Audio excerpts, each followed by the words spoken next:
Ok. La semaine dernière, on a parlé de la deuxième solution pour faire tchouva. Pour faire tchouva concrètement, pour faire tchouva de façon durable. Et on avait dit que la clé pour ça, c'était quoi? C'était la force de l'ego. Utiliser l'ego comme il faut. Et que pour pouvoir faire tchouva, il fallait casser son ego. Pourquoi? Parce que c'est l'ego qui nous pousse à faire des erreurs. Vous vous rappelez le truc avec les enfants? Pourquoi les enfants ils savent vite, ouais. Etc. La semaine d'avant, on avait vu la force de la miséricorde. Comment est-ce qu'on fait pour garder cet entrain, etc. C'est le fait d'avoir pitié pour qui on est. Maintenant, le problème, c'est quoi? C'est comment on fait ça concrètement. Est-ce que vous connaissez l'histoire de Jonas? Ouais. C'est qui Jonas? Oui. Un personnage important dans la Torah. On lit son histoire le jour de Kippour. Exactement. Ouais. Je suis fort. Alors, je vous fais court. Hein. Jonas, c'est Yona en hébreu. C'était un prophète. Et on lui avait demandé d'aller visiter une ville. Et dans cette ville, on lui avait dit, il faut que dans cette ville, tu ailles voir les gens et que tu leur demandes de faire tchouva. C'était pas une ville juive. Hein. Et Jonas, il a refusé d'aller là-bas. Il a fui l'ordre de Dieu. Il était dans un bateau. Et il y a une grande tempête dans ce bateau, enfin dans la mer. Et le bateau était sur cette mer. Et ce qui s'est passé, c'est que Yona, ils ont commencé à découvrir que c'était de sa faute, quoi. Parce qu'il était juif et parce que Dieu lui avait demandé de faire quelque chose. Du coup, ils l'ont jeté par-dessus bord. Et il a été avalé par une baleine. Ouais. Il a été avalé par une baleine. Bon, je vous fais le court l'histoire. Finalement, il a été craché de la baleine. Il est parti dans la ville de Ninvé, en hébreu. Et il a parlé aux gens de la ville. Ils ont fait tchouva. Vous savez que notre sujet, c'est toujours la tchouva. D'accord? Dans ces cours. Est-ce que vous savez quel a été le signe que la ville, elle a fait tchouva? La Torah, elle nous dit, Vayar Elohim, Dieu, il a vu. Qu'est-ce qu'il a vu? Quel est le signe que quelqu'un, il a fait tchouva, il a arrêté ses mauvaises actions? C'est quoi le signe? Vayar Elohim et Maasehem. Il a vu leur Maaseh en hébreu, ça veut dire les actions. Il a vu ce qu'il faisait. Ça veut dire que, imaginez quelqu'un, il vous dit, il a entendu que vous avez cassé votre scooter. T'as cassé ton scooter, t'as fait une roue avant comme ça, scooter il s'est cassé la figure, je vous le souhaite pas mais ça arrive. Vous êtes intact, ok, et vous avez cassé votre scooter, vous êtes au bout de votre vie, etc. Et il vous dit je me sens mal, franchement j'ai trop de peine pour toi, etc. Machin. Bon, c'est bien de se sentir mal, c'est bien d'avoir de la peine, mais qu'est-ce que t'as fait? Une bêtise. Hein, à côté de ça, non. Qu'est-ce que tu as fait pour moi? Qu'est-ce que tu as fait pour m'aider? De l'autre côté, écoute. De l'autre côté, tu as quelqu'un d'autre, tu as un copain. Il a rien dit, tu n'as pas envoyé de message, il a pas de truc. Tu as cassé ton scooter, dès qu'il a entendu, il est venu à l'endroit de l'accident. Il est venu avec toi, il t'a aidé à faire les papiers pour l'assurance, il t'a aidé à contacter des gens, etc. pour pouvoir avoir un peu d'argent, pouvoir acheter un autre scooter. Il t'a aidé, il t'a dit voilà, tu t'es blessé ici. T'inquiète pas, je connais un docteur, il va te donner tel médicament. Moi, j'ai eu la même chose, ou mon cousin, machin. T'as tout arrangé. En qui tu vas être le plus reconnaissant? En celui qui parle ou en celui qui agit? Celui qui agit. Exactement. Donc les pleurs et les plaintes et les belles paroles, etc. C'est bien. Mais qu'est-ce qui compte vraiment? L'acte. L'action. Ce qui compte vraiment, c'est pas celui qui va te dire j'ai trop de peine pour toi, j'ai pleuré, j'ai machin. On s'en fout des pleurs. On s'en fout des belles paroles. Ce qu'on veut, nous, c'est l'action. Et en réalité, ce qu'on a compris dans la tchouva, c'est que c'est pas juste un acte anodin. C'est pas juste on a fait une bêtise. D'accord? La tchouva, c'est devenir quelqu'un de pas naturel.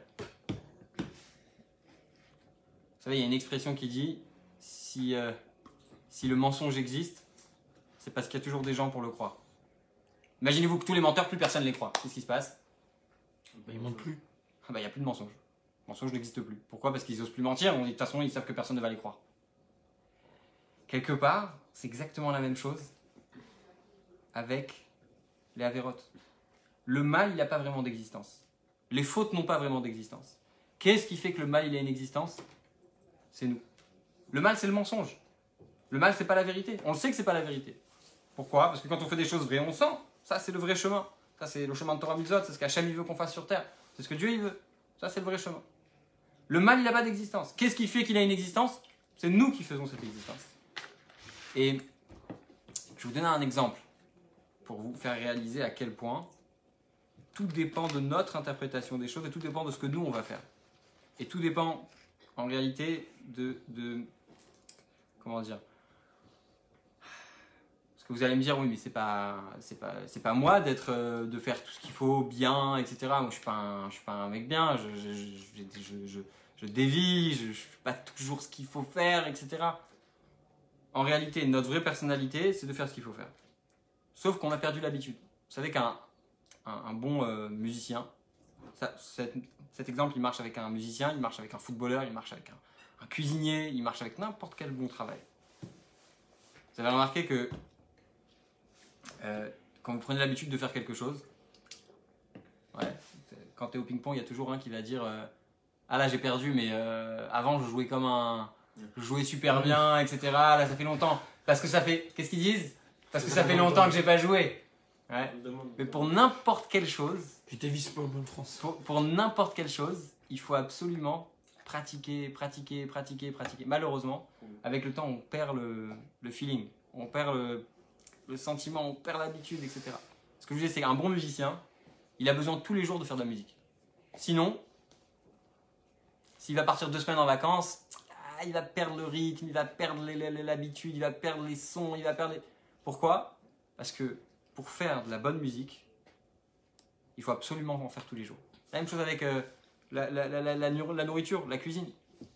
Regardez, là, ça fait des mois et des mois, par exemple, les restaurants ils sont fermés. Quand ça va réouvrir, il y a des habitudes qui se sont perdues. D'accord? Et ce qu'il faut pour pouvoir être sûr que ça revienne, ce qu'il faut pour pouvoir être sûr que ça remarche. Non. Comment est-ce qu'on fait pour... Vous vous rappelez, la semaine dernière, on a dit qu'il fallait avoir le cœur brisé. Comment on a le cœur brisé? On l'a de Mourazakan dit. Comment est-ce qu'on a le cœur brisé? Il est méat misère, un petit peu... Ou alliédé sigoufim vetaniot. Il y en a qui ont l'habitude de faire ça. Vous vous rappelez, on avait expliqué longuement qu'à l'époque, ils se faisaient souffrir, ils faisaient des jeûnes. Bedorotenu et les chaînes la nukoach litana. Il dit par contre, dans nos générations dans lesquelles on n'a pas la force de jeûner arbé, que David Ameler, c'est le roi David, on dit qu'il a jeûné énormément dans sa vie. À tel point que Mamar Abotenu Zichronam Livracha, comme nous disent nos sages, Al-Pasouk sur le verset, Velibi Halal Bekirbi. Il a dit mon cœur il est vide.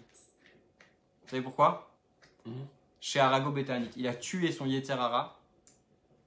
Tu peux répéter? Il a tué. Non, attends, c'était quoi la phrase en hébreu, pardon? Velibi Halal Bekirbi. Non, avant. Mon chez Harago, il l'a tué. Betanit avec le jeûne. D'accord? Ça veut dire que le roi David, il a fait tellement de jeûnes qu'il a réussi à tuer son Yetzer Hara. Maintenant, aujourd'hui, on a dit la dernière fois, et dans les différents cours qu'on a eu, on a dit qu'aujourd'hui, on ne fait plus des jeûnes. Alors, comment on fait aujourd'hui pour pouvoir casser Yetzer Hara? Il dit, aujourd'hui, comment on fait? Ikar Achnat Aleph pour pouvoir casser notre cœur, la mauvaise partie de notre cœur. L'Iot, on va revenir sur cette idée, comment on fait la balance entre, pas la balance, la balance. Comment on fait la balance entre le bon équilibre, voilà, c'est le bon mot, le bon équilibre entre casser notre cœur et ne pas être déprimé. C'est important, parce qu'il ne faut pas être déprimé. On n'a pas le droit d'être déprimé, il faut toujours être joyeux. C'est le cas. Donc, maintenant, être équilibré, comment est-ce qu'on fait pour casser notre cœur? Pour enlever ce vent d'impureté, etc. Ou l'iyot marée des bena. Il faut, ça c'est la clé, c'est faire un compte rendu. C'est quoi faire un compte rendu? Ça veut dire faire dans notre tête tous les jours. Le mieux c'est de faire avant d'aller dormir, faire le schéma avant d'aller dormir. Et de dire voilà, qu'est-ce que j'ai fait de ma journée aujourd'hui? Je vous promets, essayez de le faire avant d'aller dormir et ça va vous changer. Vraiment, ça va vous changer votre journée. Quand vous allez dormir, vous dites une seconde. Aujourd'hui, qu'est-ce que j'ai fait? Où j'en suis dans ma vie? J'avais un but, j'avais dit que j'allais faire telle et telle chose. L'autre jour, j'ai promis à mes parents que j'allais me comporter mieux, que j'allais ramener des meilleures notes. Où j'en suis à ce niveau-là? La dernière fois à la synagogue, j'avais pris une décision d'être plus assidu dans la prière ou dans où j'en suis. Et là, on se rend compte de certaines choses. Mais si on se laisse aller comme ça, et la vie, c'est juste... vous savez, dans une entreprise, on est obligé de temps en temps de faire un compte rendu. Si on ne fait pas de compte rendu, on ne fait pas d'argent. Maintenant, si déjà pour faire de l'argent, on va faire tout ça, alors pour faire de la vie, pour gagner notre vie spirituelle, ça veut dire pour... Qu'est-ce qui se passe avec nous-mêmes? Il y a ce qui se passe avec notre portefeuille, il y a ce qui se passe avec nous-mêmes, qu'est-ce qui se passe avec notre neshama? D'accord? Comment on va faire ça? Be'omekadat, l'Admor HaZaken dit. Be'omekadat, c'est profondément dans notre tête. Pas essayer d'être honnête. Vous savez, il y a des gens, ils réfléchissent, ils font un calcul, le calcul il est vite fait. C'est de la faute des autres. C'est de la faute de mon père parce qu'il m'a mis dans une mauvaise école et que de toute façon il m'a mis la pression, ils m'ont dit d'être dans telle classe et moi je voulais être ailleurs. Et de toute façon c'est de la faute de mes copains parce que quand je traîne avec eux on fait n'importe quoi. D'ailleurs tu vois bien, quand je traîne avec des autres on fait pas ça. Et en plus c'est de la faute de lui et de l'autre et de machin. Et en plus tu as vu dans quel endroit on était et c'était la nuit et c'était machin et c'était ci et c'était ça. Non, Mourazakan dit Bohomek Adat. Ça veut dire quoi? Essaye d'aller au profond des choses. Essaye d'être objectif. Si tu n'es pas objectif, c'est comme dans une entreprise. Une entreprise, elle doit savoir se remettre en question à 100%. Vous savez, aujourd'hui, toutes les entreprises, elles sont sur les réseaux sociaux. Vous avez déjà remarqué, des fois, il y a des gens qui écrivent « Ouais, j'ai commandé quelque chose, c'était nul. » Qu'est-ce qu'ils font les entreprises? Je supprime. Bah, tu sauras. Et je peux te dire parce que c'est mon travail. Une entreprise qui supprime, c'est très mal vu. Une vraie entreprise qui sait ce qu'elle fait, elle va répondre. Elle va répondre. Nous sommes bonjour monsieur, nous sommes désolés d'apprendre votre mauvaise expérience. Nous allons arranger cette histoire en MP, etc. Ils arrangent, en général ils renvoient ou ils se débrouillent. Ça veut dire quoi? Pourquoi je vous ramène cet exemple? Parce que c'est très important de comprendre. Très important de comprendre. Que si on veut arriver à quelque chose, si on veut arriver à ce que dans notre service divin et dans notre vie personnelle, dans notre carrière spirituelle, dans notre vie avec nous-mêmes, ça avance et que ça aille quelque part, il faut absolument aller, comme l'Admor HaZaken dit, Be'omekadat, au plus profond de nous-mêmes. Et Sha'a achat bechol yom olayla lifnei tikkun chatzot. Il dit tous les jours ou la nuit avant tikkun chatzot, leitbonen bema shepa'al ve'asa bechata'av bechinat galut ashkina kaniskarlen. De réfléchir à quel point, quand on a fait une avéra, on a mis la présence de Dieu en exil. Vegan, et aussi. Garam, on a causé la akor nishmato venafsho elokit mechayachayim. On a pris notre âme, et notre âme elle est attachée normalement avec Hachem, et on l'a détachée de sa source. Veorida le makamatu mavet, et on l'a fait descendre dans l'endroit de la mort.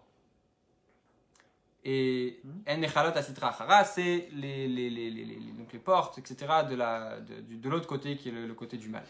Nasa du frinat merkava elokit aleem les kabel mehem shefa.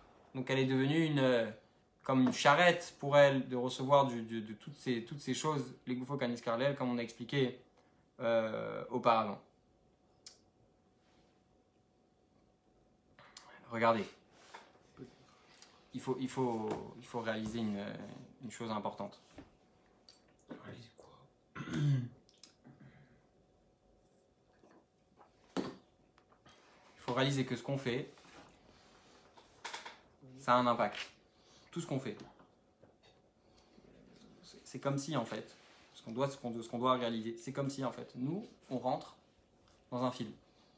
Vous vous rappelez cet exemple? Je crois qu'on l'avait déjà donné, ou on l'avait entendu dans Rav Katan, je pense. Imagine que autour de toi, quand tu te lèves le matin, le monde qui est autour de toi, c'est un montage. Et toi, tu es l'acteur principal de ce montage. Tu imagines? Ouais.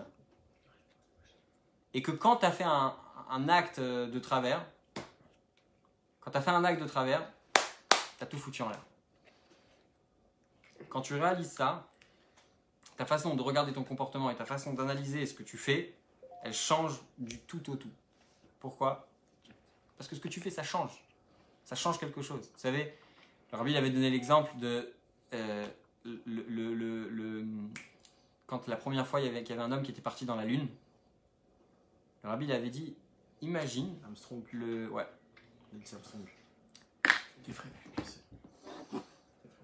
Imagine dans la fusée, il dit tu sais quoi, vas-y j'en ai marre, j'ai envie de fumer une cigarette. Allô, on investit des milliards. On a investi des milliards d'euros. Qu'est-ce que tu es en train de faire? Tu vas tout faire péter parce que tu as envie de fumer une cigarette? Tu vas tout casser. Des années de recherche, des milliards d'euros investis. Tu as le monde entier qui a les yeux rivés sur ta fusée. Tu vas fumer une cigarette maintenant? Ça va bien. La même chose avec notre vie à nous. Nous, on est là en train de dire bon, qu'est-ce que ça change? J'ai pas fait une bénédiction.